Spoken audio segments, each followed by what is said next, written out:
Thank you, everyone, and welcome. The 10 principles we are going to explore today come from Manifesto. It has been around for some time now, but I think of them really as working hypotheses, the best we can do right now, not the final word. So what I would ask you is to bring really your own context, your government, your sector, your country, and test these principles against it. Where do they hold? Where do they break? Where do they miss something important, etc.? So let's begin. So the success stories, Estonia, India, Singapore, the cases that appear in every digital government conversation, and for good reason, they are all genuine achievements.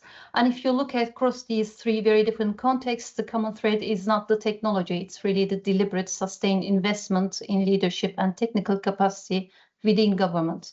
But I want to flag something important, something that doesn't always make it to the slide deck. These examples share strong centralized state capacity and in varying degrees, limited political opposition to top-down digital transformation.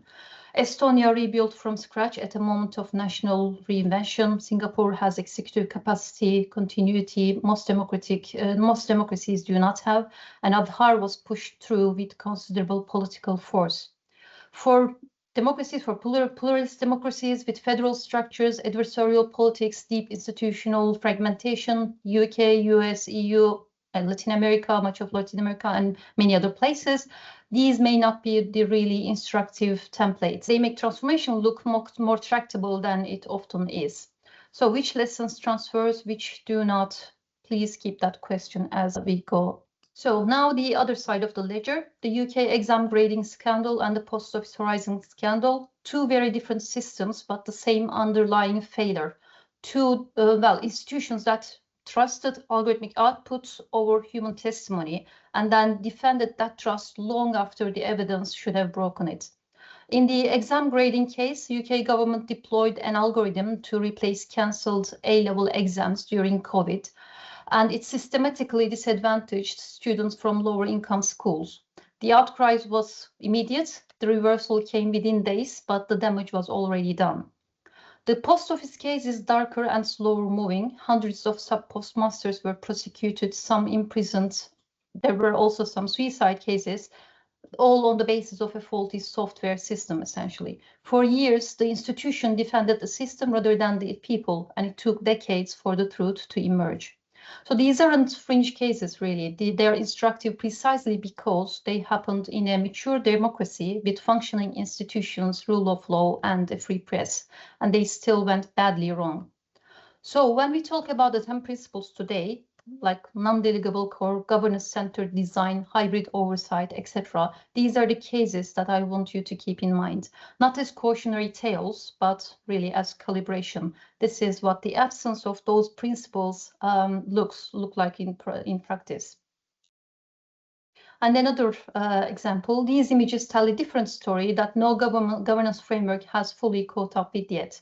On the left, what we have is the front row of Donald Trump's 2025 inauguration, Zuckerberg, Bezos, Musk, the most powerful technology executives in the world, seated at the symbolic center of democratic transfer of power. Whatever your politics, the image is still worth sitting with. On the right, Sam Altman's 2023 World Tour, the CEO of OpenAI meeting heads of state, prime ministers, the president of the European Commission, not the other way around, elected leaders essentially requesting an audience with a technology company. What these images signal is that the boundary between public and private decision-making is dissolving very fast. Decisions that shape public life, what information people see, how infrastructure runs, how elections are contested, are increasingly made by private actors operating outside of democratic mandates, needless to say. And this raises a foundational question that sits underneath all principles that I'm presenting. Is the state still the legitimate primary actor in decisions that affect public life? Well, most of our governance frameworks assume the answer is yes. Most of our institutional designs assume the answer is yes. But if private platforms set the information environment, if foundation model companies determine what AI government can have access, if infrastructure is owned by a handful of corporations, then legitimacy and decision-making authority are already decoupled. Before we get into the principles, I want to also pause on a question that I think is genuinely under-asked. If you look at the history of governance, states have always used technology. Inscription, measurement, calculation, these go back millennia. Decision-making authority has always been delegated to privileged actors, judges, bureaucrats, experts, priests, and so on. Markets have coordinated behavior through mechanisms no single actor controls. And the rule-based governance, if this condition, then this outcome, is in many ways already algorithmic in structure. So what exactly is different now? Why does this moment feel like a turning point, rather than just the next chapter in a long story of governance and technology? I think it's one of the most important questions of our time, and how you answer it shapes everything else. If you think this is fundamentally continuous with the past, you'll reach for incremental reforms. If you think something genuinely novel is happening, then you'll reach for new frameworks entirely. My own view, which the principles reflect, is that the difference is not just quantitative, it's really architectural. States are not just using algorithmic systems anymore. They are increasingly constituted by them. The system isn't just a tool the institution picks up and puts down. It's becoming what the institution is. Then there is the non-human agents coming into play, operating at machine tempo in critical decision situations. We have thousands plus years of experience governing human-human relationships, but human AI governance requires fundamentally different approaches. That's the shift in my view, and it's why governance responses that treat AI just as another technology to regulate are, I think, insufficient. So that's the challenge space, and it would be easy at this point to slide into pessimism. The power asymmetries are real, the institutional inertia is real, the pace of change is genuinely daunting. But this session and the manifesto and the academy is a constructive project, obviously. Resilient public futures won't emerge on their own. They have to be built, governed, and protected, and that's what the next section is about. So what is digital statecraft and what it is not?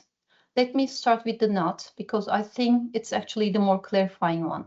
It's not e-government, so digitizing legacy processes, putting on forms online, moving filing systems to the cloud. It's necessary, but it's not what we are talking about. That's plumbing, important plumbing, but still it's plumbing. It's not traditional tech policy, incremental digital transformation, procurement reform, updating regulatory frameworks, etc. Again, all necessary, but it doesn't get at the deeper question of how democratic authority itself needs to be redesigned. And it's not simply deploying AI for efficiency. The framing, how do we use AI to do what we already do faster and cheaper, is precisely the logic that produces cases like the post office scandal. Efficiency without governability is not progress.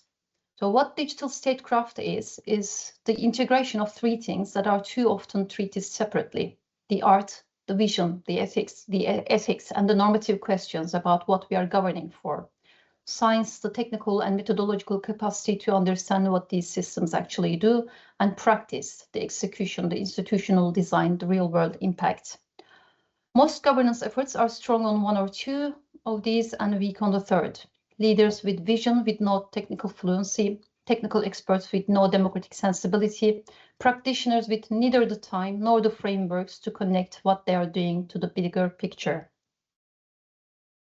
Digital statecraft demands all three at the same time. That's what makes it hard, and that's why it's necessary. So here they are, the 10 principles. I want to take a moment before we dive in to say something about how to read this list.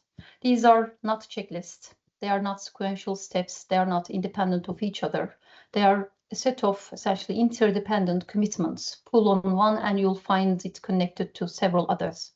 Governance-centered design only makes sense if you have already grappled with the non-delegable core. Digital autonomy is hollow without systemic integration. Intergenerational stewardship gives all the others their ultimate purpose. This is, again, a first attempt, a working hypothesis. Some of these principles are more developed than others. Some will hold up better in certain contexts than others, and some may need to be challenged, refined, or replaced entirely as the field matures. So that's partly why we are having this session as well. You are not here as an audience, you are here as stress testers, I hope. So let's dive in. The first principle is in some ways the most foundational because it reframes the starting point. The dominant framing in most AI governance conversations is humans in the loop. Keep a human somewhere in the decision chain and you have preserved accountability. But that framing is already insufficient. This diagram shows a continuum from rule-based systems on the left, where humans determine the rules and AI executes them precisely, all the way to multi-agent systems on the right, where AI systems coordinate and adapt, with humans setting only the boundaries and strategic direction. We are already well into the middle of this continuum in many public sector contexts, and the pace of movement rightward is fast accelerating. This continuum is analytically useful. It captures the broad trajectory of the AI field towards greater autonomy as well, and it helps us to think about where governance interventions need to look different at different stages. So maybe take a moment to locate your own context on this diagram and where does your work sit on this diagram. With this picture in mind, I want to flag also its limitations. In real life, progression is rarely as linear as we show in this diagram. There can be step changes, sudden capability jumps that move a system across the spectrum faster than any governance framework anticipated. And in most real conversations, in most real governance scenarios, you're not dealing with one system at a time at one point on the continuum as well. You're dealing with multiple systems at different stages, interacting in ways that produce complexity none of them would generate alone. So treat this as a thinking tool, not a map of reality. The reframe I want to propose is this: move from asking, is there a human in the loop, to asking a harder question. What is the architecture of decision-making in public life? Is it democratically sound? The symbiotic model on this slide captures what that architecture needs to contain to begin with. Humans providing values, dissent, lived experience, the things that give decisions their legitimacy and their connection to real lives. Institutions provide structure, legitimacy, and continuity, and the authority that comes from democratic mandate. And AI provides insight, foresight, and operational capacity at a scale no human institution could match alone. So none of these is optional, and none can substitute for the others as well. An AI system cannot produce democratic legitimacy. An institution without technical capacity cannot meaningfully govern what it doesn't understand. And humans without institutional support cannot bear the accountability burden alone. So this is what principle number 1 asks of every governance argument. Are these 3 roles clearly assigned, genuinely functional, and properly supported? Where they aren't, that the governance risk leaves.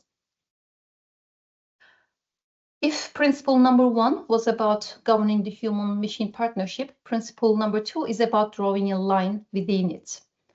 The non-delegable core refers to those functions where delegating to AI would relocate democratic authority into technical systems: constitutional authority, value articulation, moral evolution, ultimate accountability, etc.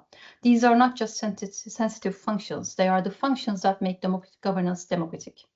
Delegate them and you haven't just changed how government works, you have changed what it is. The 3 dimensions on this slide give us a way to think about where that line sits in practice. So decision authority, who ultimately makes the call? Human, machine, or some negotiated hybrid? Process autonomy, to what extent can the system operate without human intervention or control? And accountability configuration, how is responsibility distributed among human and machine actors when something goes wrong? These 3 dimensions don't move together very neatly as well. A system can have high process autonomy, for example, but clear human decision authority. Another can have nominal human oversight, but accountability could be so diffuse that it's effectively absent. The non-delegable core isn't a single threshold. It's a configuration across all 3. And here's the uncomfortable truth around that. In many existing deployments, nobody has explicitly decided where that configuration sits. It has emerged through procurement processes, choices, through operational convenience, or through the path of least resistance. The non-delegable core has been eroded not through deliberate decision, but through accumulated drift, which takes us to the next slide and the three traps that make this genuinely hard. So the three traps on this slide sit at the heart of why preserving the non-delegable cores is so difficult in practice. They are not three separate problems, they are a progression as well. If we start on the left, it's human governing AI. We encounter the accountability capability paradox there. The more capable AI becomes, the harder it is for humans to meaningfully govern it. If genuine oversight requires understanding what the system is doing, and the system is operating at a complexity and speed beyond human comprehension, then human oversight becomes increasingly nominal. It's there on paper, but is it real? Move to the middle. AI governing AI, the recursion trap. So as AI systems become more complex, the practical temptation is to use other AI tools to audit them or to oversee them. But this creates a recursive loop that progressively removes human judgment from the accountability chain altogether. Who governs the governor? And on the right, AI governance for humans. So the other scenario, hypothetical scenario, the democratic deficit, where algorithmic systems make or heavily determine the consequential decisions about people's lives, benefits, even daily conversations, sentencing, immigration, healthcare, etc. Without meaningful contestability or human review, democratic legitimacy is already hollowed out, even if the legal form of accountability remains intact. So the principle's response to all three is basically governance of AI itself must remain a non-delegable human task in the first place, not unaided, potentially with maximum AI and machine support, but the ultimate responsibility cannot be outsourced. And that generates the most important practical challenge this principle produces. Not a doubt about the principle itself, but its hardest implication. How do democratic societies actually define, defend, and update the non-delegable core over time? Through what process and with what legitimacy? That's the work, and it hasn't really begun yet. So principle number 3 addresses what I think is the most visible failure mode in current AI governance. Look at this illustrative diagram. Stark differences in government applications like healthcare, defense, regulatory systems versus tech sector applications, social media, e-commerce, fintech. And look at where the authority and autonomy configuration might sit, given the spectrum from human-led to AI that I described earlier. Current categorical approaches draw lines around that distribution, risk tiers, levels of autonomy, human in or out of the loop. The logic is intuitive: classify the system, apply the rules, ensure compliance. But current advancements, foundation models, self-supervision, emergent capabilities, collaborative multi-agent systems, these aren't incremental developments. They break categorical governance in at least 6 specific ways. Risk depends on context and application. The same system, different deployment, fundamentally different stakes. Technological evolution challenges fixed categorization. The system you regulated yesterday may not be the system running today. AI systems operate on dynamic, evolving data foundations, so data doesn't stay still even when the code does. Multi-agent architectures disrupt linear autonomy progression. Systems interacting with each other produce emergent complexity none would generate alone. Meaningful human oversight is increasingly challenged. We are back to the accountability capability paradox from the previous principle. And AI systems are inherently socio-technical. You cannot govern the technology without governing the human and institutional context around it. These 6 challenges aren't separate problems, obviously. They are a cumulative case for why static categorical regulation is not just imperfect, but it's structurally inadequate for the systems we are now deploying. So if static categorical approaches are insufficient, what does adaptive governance then actually require? What we need is a more stable governance infrastructure, a consistent analytical structure within which different deployment scenarios can be mapped out and monitored without having to reinvent the framework every time any new system appears. What adaptive categorization might look like in practice, the three things needed are on the left side of this slide, and they are all built on each other.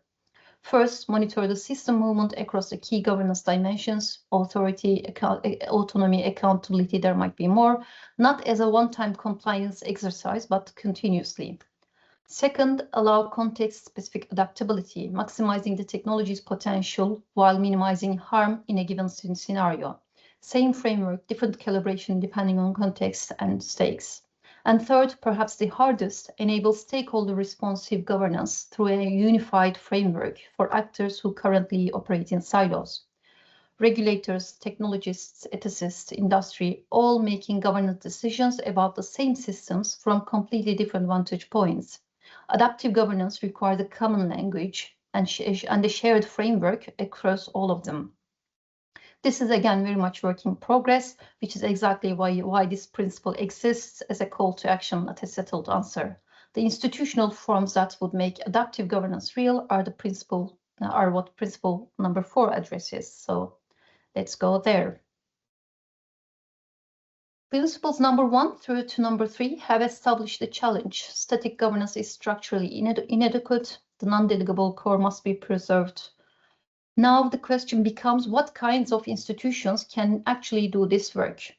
Because here is the uncomfortable truth again. The institutions we have were not designed for this.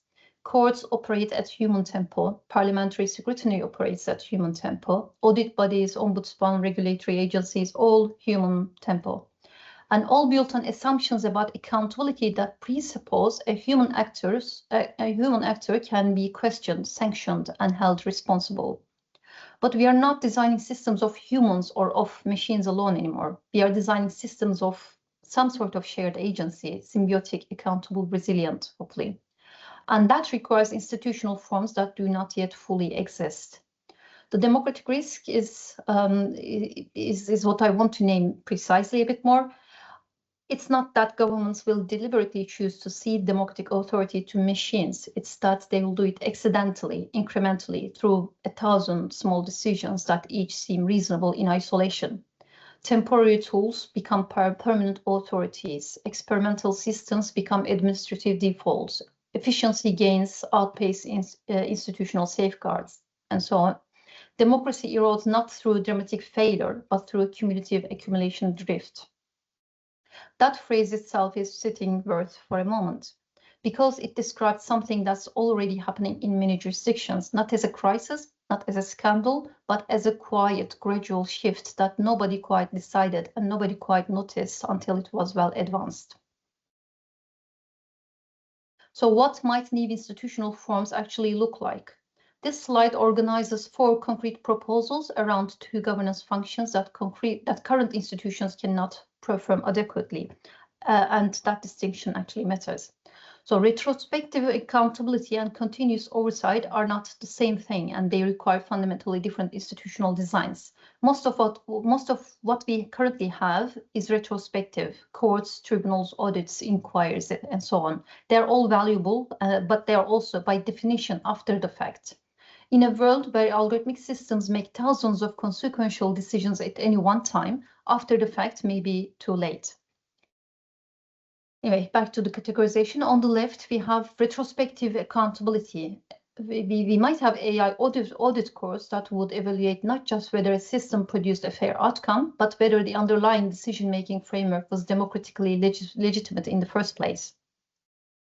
Algorithmic juries would give individuals the right to contest not just the outcome of an AI decision, but the process as well, the data, the model, the deployment context.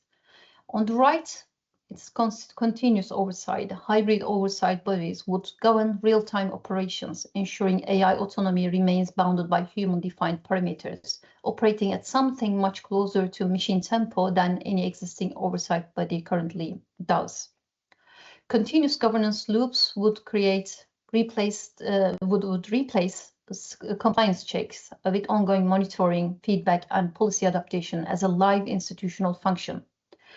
Well, to be honest about where these stand, none exist in mature form anywhere in the world yet. Some have embryonic precedents, some are largely conceptual. The closing line on the slide is the one I want to leave you with. The institutional architecture of democratic oversight needs to be rebuilt, not patched. Incremental reform of existing institutions will not be sufficient. That's a significant claim, and it's the one I would invite you to challenge. Okay, so principle number 5 shifts the level of analysis. We have been talking about specific governance challenges, the human-machine partnership, the non-delegable core, adaptive categorization, and new institutional forms. Now we zoom out and ask, how do all these fit together as a system? Because one of the most persistent failure modes in digital government isn't that individual components are badly designed. It's that well-designed components do not connect. Digital infrastructure procured by one department, data governance sitting in another, algorithmic systems deployed by another one, no shared accountability across 3 layers, no democratic oversight on the whole.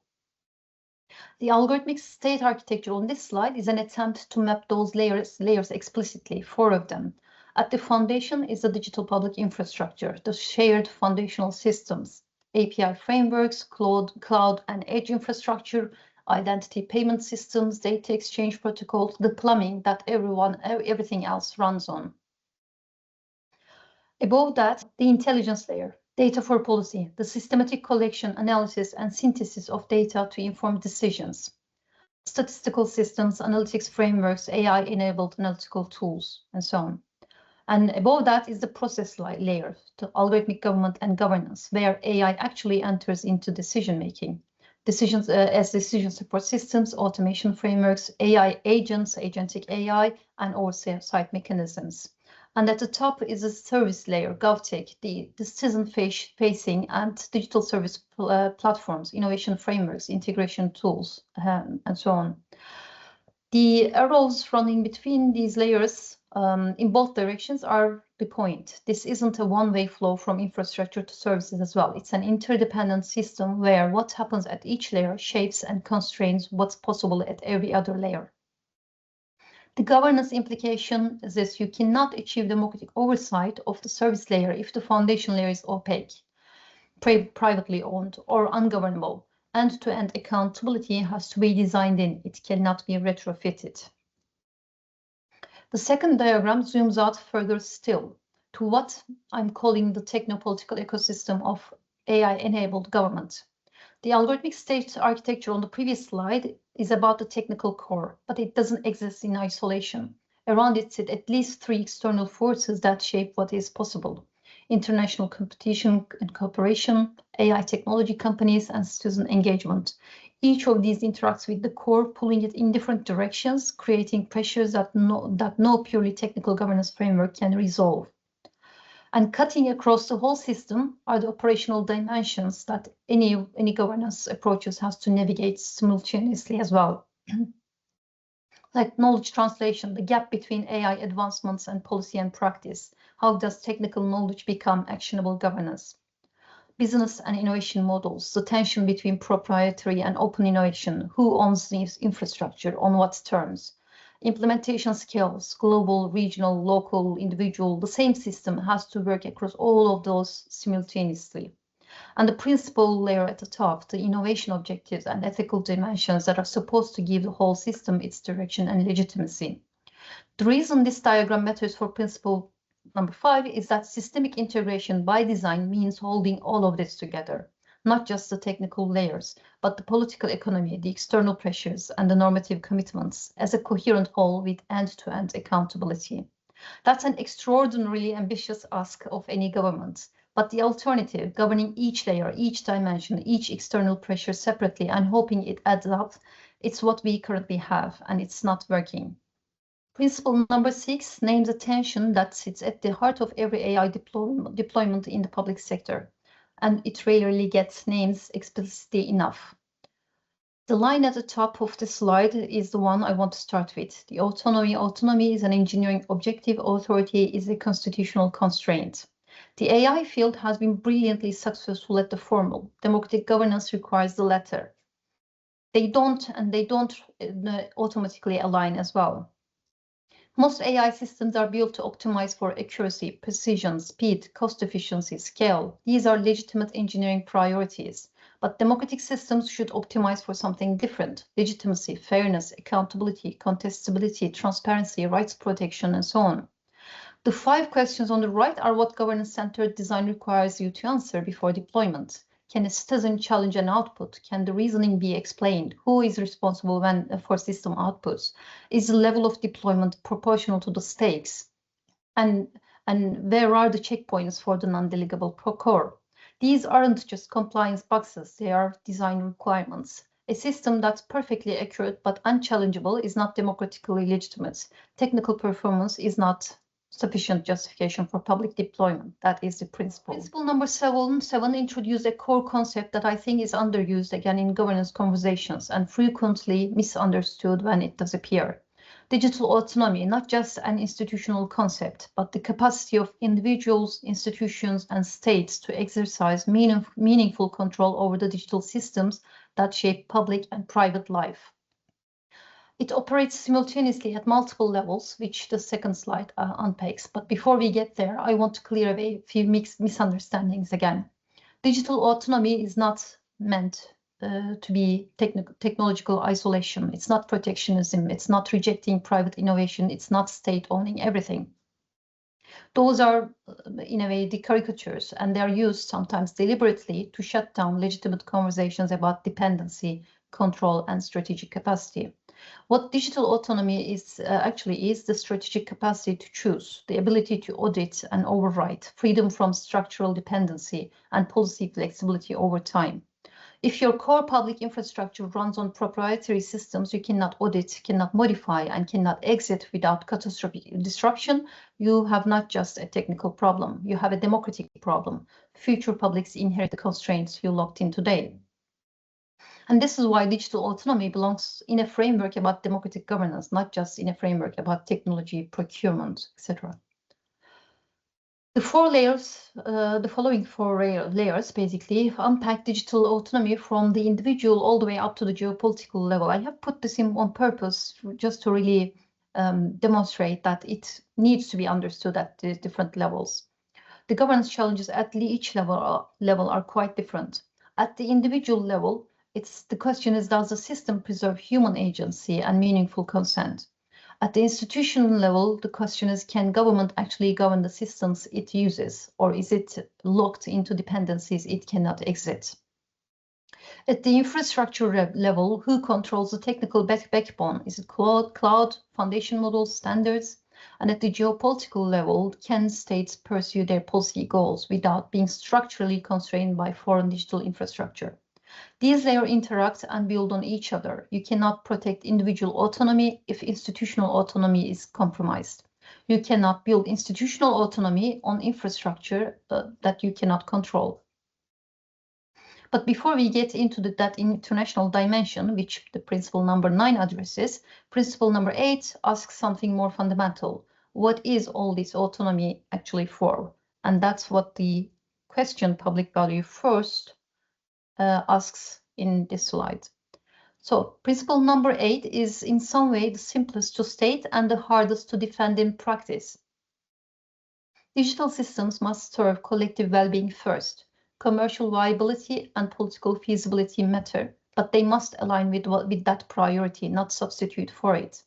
Simple to state, hard to defend, because there are at least 3 powerful forces that constantly push against it. Market logics, private sector optimization metrics leaking into public systems through procurement, through partnership models, through the language of efficiency and performance that dominates these conversations. When a government deploys a system built to maximize engagement or minimize cost or increase throughput and calls that public value, it has already conceded the argument. Political expediency, short-term political gains over long-term legitimacy. The temptation to deploy AI where it produces visible wins quickly, even when the governance conditions for responsible deployment aren't yet in place. This is how experimental systems become administrative defaults. We saw it in the exam grading scandal, for example. And technological determinism. If it works, deploy it. The assumption that technical capability is sufficient justification. It isn't. A system that works efficiently but cannot be challenged, explained, or held accountable is not serving public value. It's serving the interests of whoever deployed it. What the system is optimized for determines what the output, what it produces. So principle number 9 confronts a fundamental tension that no single state can resolve on its own. AI systems are global, democratic legitimacy is local. The converging pressures are real and accelerating. Rapid frontier AI development that no single government is driving, cross-border infrastructure that no single government controls, public sector skills asymmetry that leaves most governments negotiating from a position of technical disadvantage, and strategic dependencies that accumulate quietly until they are impossible to unwind. But cooperation isn't straightforward because the contexts that need to cooperate are genuinely different. Political systems differ, legal norms differ, social expectations differ. A global standard that ignores those differences isn't a standard, it's an imposition. And the historical stakes on the right side of the slide are also worth naming directly. The industrial era entrenched capital concentration, infrastructure asymmetry, and global dependency patterns that many countries are still living with today. The AI era presents a rare moment, a new standards cycle, a new infrastructure layer, a new distribution of capability, where those patterns could be rebalanced rather than replicated, but only through deliberate cooperation. And the window for this is quite narrow, closing very quickly as infrastructure concentrates and standards calcify around whoever got there first. And principle number 10 is the last, and in some ways, the one that gives all the others their ultimate purpose: intergenerational stewardship, designed with future publics in mind. This principle rests on a recognition that data and algorithmic systems are not temporary tools, they are emerging public infrastructure. And like all infrastructure, roads, water systems, energy grids, the decisions made in their design and deployment accumulate over time, shaping what future generations can and cannot do. Also, AI systems accumulate data over time. They shape behavioral norms, what people can expect from public services, how they interact with institutions, and what they accept as normal. They influence institutional design, the forms, procedures, and assumptions baked into how government works, and they become embedded in civic lives in ways that make them increasingly difficult to dislodge or redesign. Decisions made today may constrain future regulatory choices, future citizen autonomy, future democratic capacity. The lock-in is real, and it's not always visible until it's too late to reverse. Digital statecraft is not only about governing technology, it's about governing what we leave behind in the end.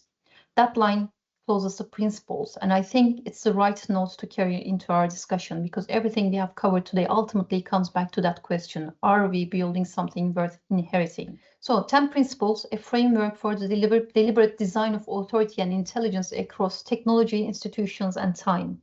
I want to close the presentation with the question on the slide, because it's the one I find myself returning to most often, and the one I think is most honestly unresolved. How would a positive theory of change can be developed, given entrenched interests, institutional inertia, the political economy of AI development? We sort of know what good governance of the algorithmic age should look like. The principles give us that, at least in outline. What we don't yet have is a convincing account of how we get there, how we get from here to there. How do you build adaptive governance institutions when existing institutions resist change? How do you assert public value when market logics are already embedded in procurement, in partnership models, in the language of government itself? And how do you build international cooperation when the window is narrowing and the most powerful actors have every incentive to set standards in their own image? These are not rhetorical questions, they're the next frontier of this intellectual project. So with that, I want to thank you for listening to me, and thank you very much.